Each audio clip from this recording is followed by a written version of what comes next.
Nancy, congratulations Mm. for being selected as a finalist for the Exceptional Women of Peace Awards.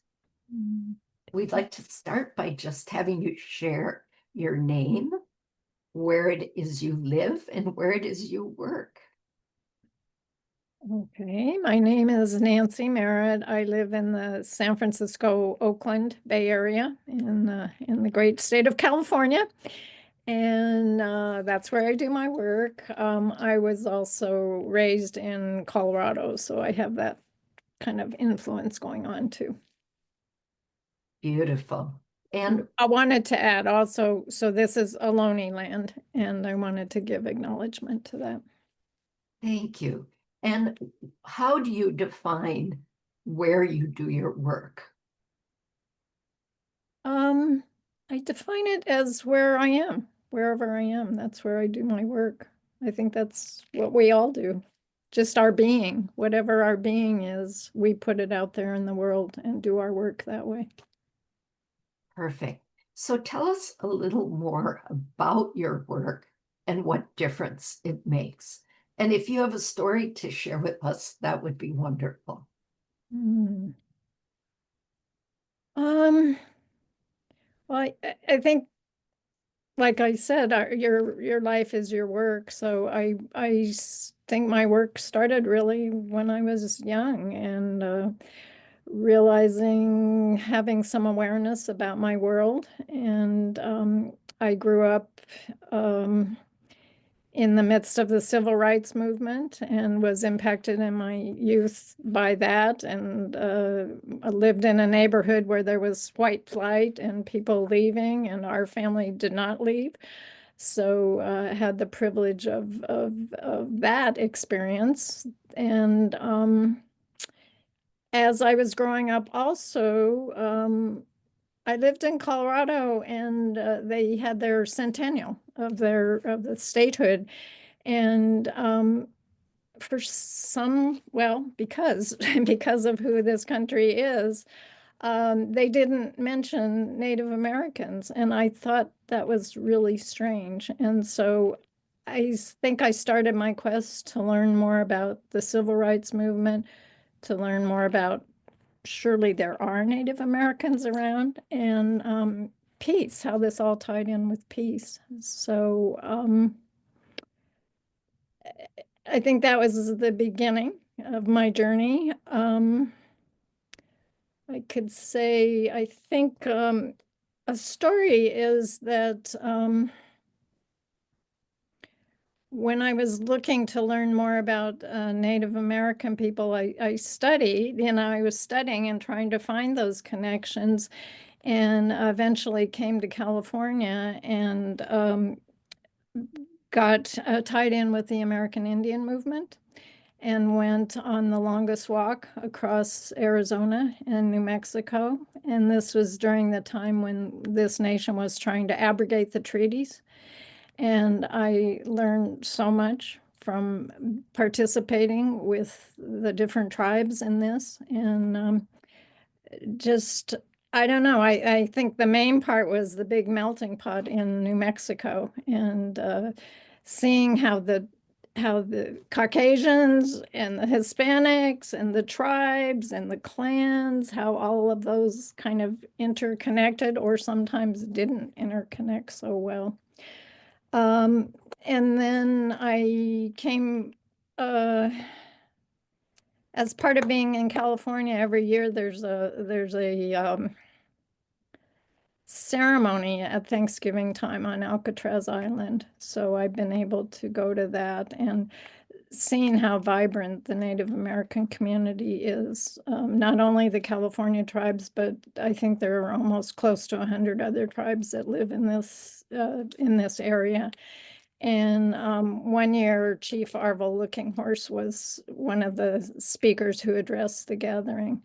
And he said that we're in a time of decision, a time where we have to choose. Do we want to succumb to the chaos, or do we want to unite and find our spirituality together and work together? And a quote that's always struck me is he says, "You're put here in this time and in this place to make a difference to humankind. Did you think you were put here for something else?" So that's always stuck with me, that yeah, we need to do something better than just our own, looking out for our own selves.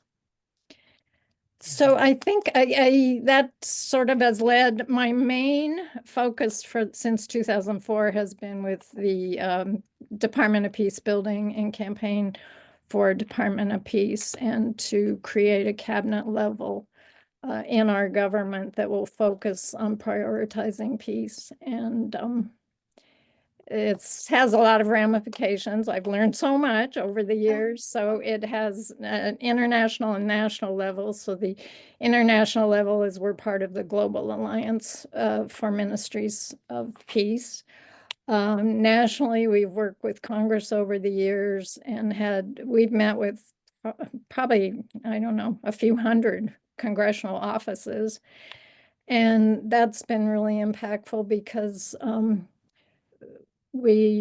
our focus is on the connection, not the convincing. So learning to find where we all connect, because we don't always agree with each other. And but somewhere at the core level, we're all human beings. And just learning that about those offices is so interesting and impactful. And, sometimes it results in those folks endorsing the Department of Peace building, sometimes not, but we learn a lot. And then we've worked at the state level.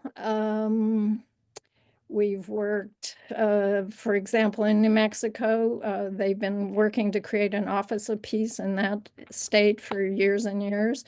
We've worked in California for a state level entity. We worked in Oakland and all kinds of other cities making those connections. We testified in Oakland for a Department of Violence Prevention, which they do have now.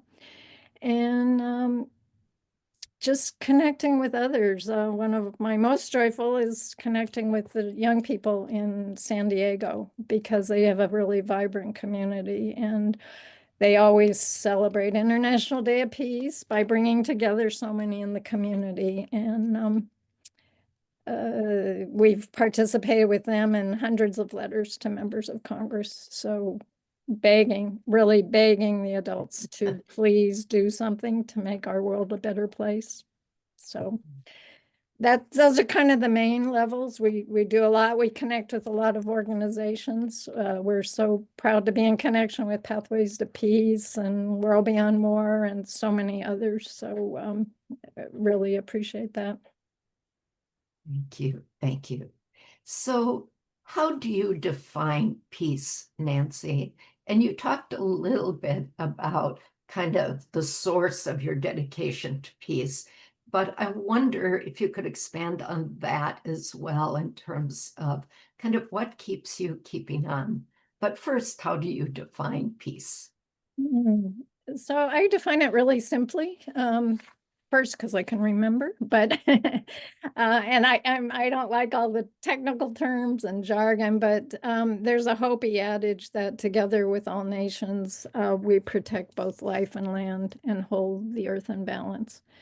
And to me, that's peace and peace building, and the implications of the nations, meaning all human nations, but also the tree nations and the fish nations and the birds and the animals.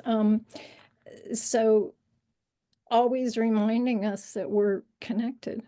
And I think when we see that, we stop and we think about what we want to be and what we want to do. And I guess another thing that inspires me is the Dalai Lama, really. His very simple definition of what his religion is kindness. And if we can all do that, I think, we're heading in the right direction. Yeah. And I don't want to miss anything. So do you feel you've covered kind of the source of your dedication to peace and what keeps you keeping on? Um, I mean, I think the source is trying to manifest our connection, trying to be my best self and trying to lift people up. So all of us are our best selves. And I think my inspiration really is so many people and beings around me. I in this work, you get to meet so many incredible people, and you learn so many lessons from them all. And I think there's a saying is joy will find you if you let it. And so if you look, if you're aware and open, you'll find those lessons and you'll find that joy. And there are so many people that, do that. Just recently we did an interview with Congresswoman Ilhan Omar, who is the new sponsor of the Department of Peace Building. And she's experienced incredible amount of hate. Yet she has such a positive, open persona. And one of the stories she told was she was in a cab and a cab driver just started spewing hate at her. And she said what she did, there wasn't much else she could do, but what she did was pray for his humanity and for the humanity of all who have hate in their hearts. And to me, that was really good advice. Beautiful. Yeah, Yeah, beautiful. yeah. Oh, Nancy, in your work for peace, of what are you most proud? Mm. I think I'm just most proud of all the people I've met and all the lessons that are out there and are offered and that we learn. And I'm proud of people who are going through a lot of adversity and keep on, keep on keeping on. There's a saying, it takes a village, and I'm really proud of that village. And yeah, I think that's it. Just our connection and the fact that we can keep on, that we can go above the times where we may be down and be able to get into stay in the positivity and remember that we're doing this work not only for ourselves, but for our children and our children's children and the generations to come. Beautiful. And so we are winding down now. So, what more would you like others to know about you and your work? Mm, I think I'd like people to know that we all matter and that it's important that we lift each other up and important that we make those connections and that we keep on with the work. Um, I had there's a Buddhist affirmation that says to me it's a really powerful statement. It says, "May all living beings be happy. May all living beings be healthy. May all living beings be safe. May all living beings flourish and thrive. May I be happy and live with meaning and connection and equanimity and a playful, grateful, joyful heart. May I be healthy and have a body that gives energy and flexibility and strength and stability. May I be safe and protected from all sorts of inner and outer harm. And may I flourish and thrive and live with the ease of well-beings." And then there's a voice saying, a verse saying, may all those things apply to us as a whole. And that's who we are. We're a whole entity that we need to lift each other up. That's beautiful, Nancy. A beautiful way to close. Thank Mm. you so much. Thank you so much.